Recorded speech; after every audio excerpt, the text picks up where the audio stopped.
Bon mercredi et bienvenue encore aux ateliers virtuels en direct. Donc aujourd'hui, je voulais revisiter avec vous une recette qu'on voit souvent, qu'on connaît bien, c'est les beurres corporels fouettés.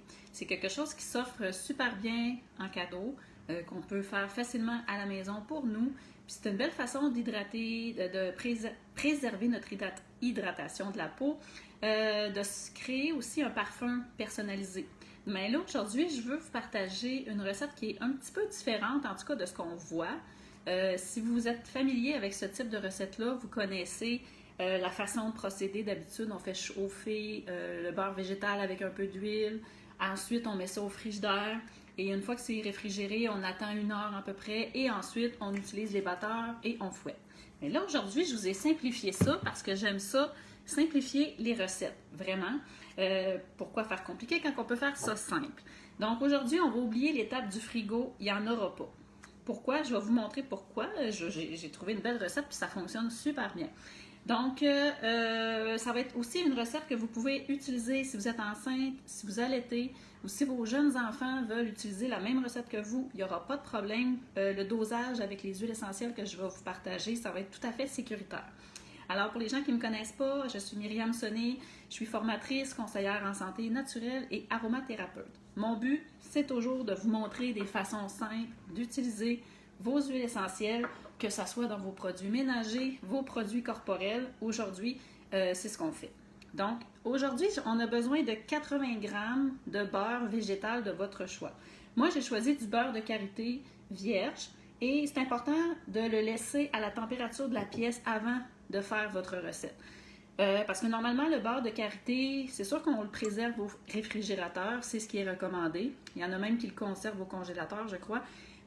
Parce que le beurre de karité n'aime pas les températures extrêmes, les changements de température extrêmes. Puis souvent, c'est un petit peu délicat à le faire chauffer, ça peut devenir granuleux. Donc aujourd'hui, on fait simplement le couper en petits morceaux et on le laisse à la température de la pièce quelques minutes, 1 heure ou 2 maximum, avant de faire votre recette. Alors, c'est ce que j'ai fait. Moi, j'ai pris du beurre de karité vierge parce que j'aime vraiment conserver les propriétés complètes là, du beurre de karité. Mais vous pourriez prendre un beurre de karité désodorisé qui est plus blanc, qui n'a vraiment pas d'odeur. Le mien commence à être vieux. Il commence à avoir des petits granules, mais il sent encore très, très bon. La qualité de votre produit est toujours importante. Donc, si vous utilisez des ingrédients de qualité qui sont frais, c'est sûr que votre produit final va être parfait. Mais là, j'ai ce qui me reste. J'en ai pas du frais. Là. Ça fait longtemps que je l'ai, mais je l'ai toujours conservé au frigo. Puis il sent encore très bon.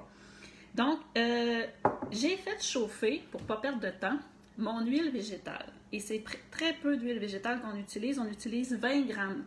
Moi, c'est de l'huile de jojoba. Je l'ai fait chauffer à feu très, très doux dans un bain-marie. Vous voyez, c'est toujours un chaudron avec un petit fond d'eau. Vous mettez ça à feu très doux, puis il faut que votre huile atteigne à peu près 50 degrés Celsius. Ça va vous permettre de le mettre directement dans votre beurre végétal, de fouetter et ensuite de rajouter, au besoin, on peut rajouter un petit peu de fécule, une demi-cuillerée de fécule, la fécule de votre choix. Moi, je vais prendre de la fécule de maïs parce que je ne suis pas allergique, puis je l'ai dans mon armoire, mais ça pourrait être de la fécule d'arrowroot ou la fécule de tapioca ou la fécule de votre choix. Puis c'est complètement facultatif, la fécule. Quand on en rajoute un petit peu dans un beurre fouetté, ça va juste couper un peu l'effet graisseux là, du beurre de karité sur la peau, mais c'est facultatif. Puis les huiles essentielles, je vais vous l'expliquer tantôt, mais on met 12 gouttes d'huile essentielle et c'est tout. Fait que c'est vraiment très, très simple. Fait que je vais commencer. Puis inquiétez-vous pas, je ne vais pas fouetter pendant 5 minutes avec vous. Je vais juste fouetter quelques secondes pour vous montrer l'étape qu'on rajoute les huiles essentielles et la fécule. Donc, mon huile, je vous dis aujourd'hui, j'ai choisi de l'huile de jojoba vanillée. Si vous voulez savoir comment le faire à la maison, moi c'est parce que je vais mettre des huiles essentielles qui vont bien avec l'odeur de vanille. Là, c'est vraiment très discret, mais on peut la fabriquer nous-mêmes avec des gousses de vanille qu'on fait infuser dans une huile. Et là, c'est de l'huile de jojoba, mais vous pourriez prendre de l'huile de tournesol ou une autre huile ou un macérat de votre choix. Donc, dans mon e-book gratuit, si vous voulez avoir la méthode de fabrication, c'est sur ma page. Donc, vous allez avoir la recette pour faire votre macérat, votre infusion de vanille, mais c'est pas obligatoire. Vous pouvez prendre n'importe quelle huile. Donc, je la rajoute et elle est chaude. Elle est à peu près 50 degrés. Le beurre de karité, il faut savoir qu'à la température, dès qu'on y touche, il fond. Parce qu'il fond à peu près à 35 degrés Celsius. Donc là, ça va vraiment permettre de ramollir mon beurre facilement. C'est quelque chose qui a des belles propriétés, le karité sur la peau, des vertus réparatrices, c'est apaisant, ça a même des propriétés anti-inflammatoires. Donc là, je vais essayer avec ça. Quand ça s'écrase super bien, je vais y aller quelques secondes, inquiétez-vous pas. Il va vite en dessous, mon enfant. Bon, juste que ça soit mélangé.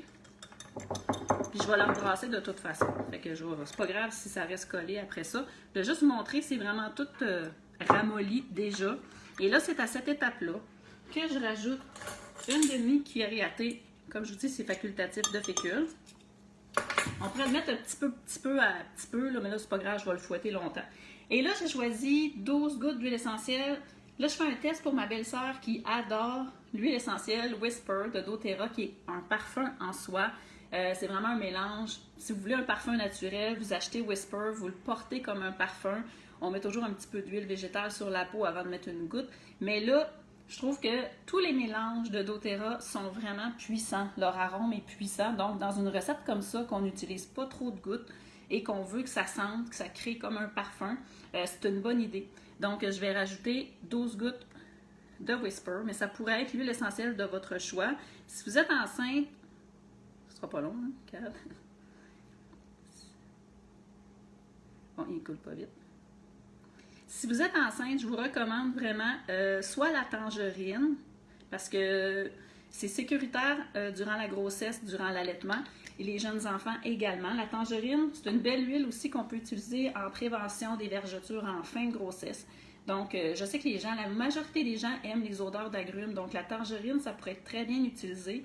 Vous pourriez mettre 12 gouttes, mais vous pourriez aussi mettre moitié tangerine, moitié lavande ou moitié tangerine, moitié camomille romaine.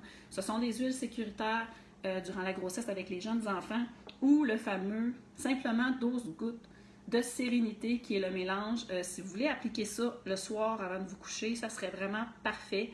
Puis sérénité, il est adapté, toutes les huiles à l'intérieur sont adaptées ils ont des bonnes propriétés pour la peau. Donc c'est vraiment très doux. Les enfants l'adorent.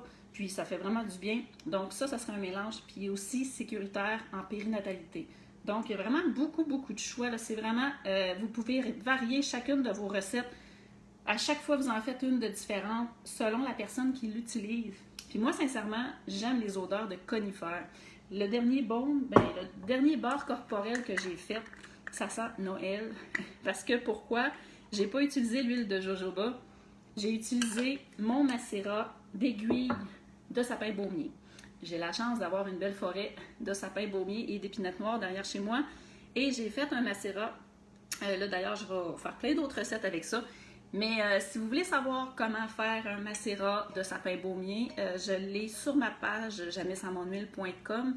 Vous allez dans la loupe et vous tapez sapin. Puis vous allez avoir ma recette de baume au sapin baumier. Puis je détaille tout comment faire un macérat d'aiguille ou un macérat à partir de la résine. Moi, c'est personnel, j'adore les odeurs de conifères. Fait que c'est sûr que j'ai mis ça dans mon dernier beurre corporel fouetté et j'ai mis comme huile essentielle l'épinette noire et le sapin de Sibérie. J'ai mélangé 6 gouttes de chaque et ça sent Noël parce que moi, j'aime ça. Mais je sais que la plupart des gens aiment les agrumes ou les odeurs florales comme je vous présente aujourd'hui. Fait que c'est vraiment, il n'y a rien d'autre. C'est vraiment très simple. Je vais vous partager la recette. J'ai fait une petite fiche recette. Donc, je vais la publier sous la vidéo. Si vous avez des questions, si vous voulez partager vos essais, les huiles essentielles que vous aimez dans ce type de recette-là. Là, j'ai oublié de vous dire, là, après qu'on aille rajouter les gouttes d'huile essentielle, je vais les fouetter. Ça va prendre peut-être 2-3 minutes. On veut que ça soit aérien, que ça devienne comme une crème fouettée un peu. Ça peut être plus long, là, tout dépendant de la machine que vous utilisez. Ça peut être un batteur comme ça là, aussi, un petit mélangeur à main. J'espère que c'est une recette qui va vous plaire. C'est une idée différente. On oublie le réfrigérateur, une étape de moins à faire. Moi, j'aime ça. Puis, c'est des belles idées cadeaux à préparer pour vous, à offrir en cadeau. Et ça se conserve au moins 6 mois à température de la pièce. Une fois que vous allez avoir fini de fouetter, si jamais votre mélange, il y a encore un petit peu de chaleur, fermez pas votre couvercle tout de suite. Laissez évaporer. On ne veut pas de condensation dans le pot. Et quand vous allez l'utiliser, ne mettez jamais des doigts mouillés à l'intérieur. On ne veut pas d'humidité à l'intérieur du pot parce que ça se conserve à la température de la pièce. Il n'y a pas d'eau à l'intérieur, mais on n'en veut pas non plus. On ne veut pas créer un milieu propice aux moisissures ou au développement d'indésirables. Donc, je vous invite à partager la vidéo. Moi, ça m'aide toujours quand vous partagez mes recettes. Puis, ça me fait vraiment plaisir. Je vais publier ça sous la vidéo. Et profitez-en, le Sérénité, c'est la dernière journée aujourd'hui pour l'acheter à 10% de rabais pour les personnes intéressées. Alors, je vous remercie beaucoup. Puis, on se revoit la semaine prochaine avec une autre recette.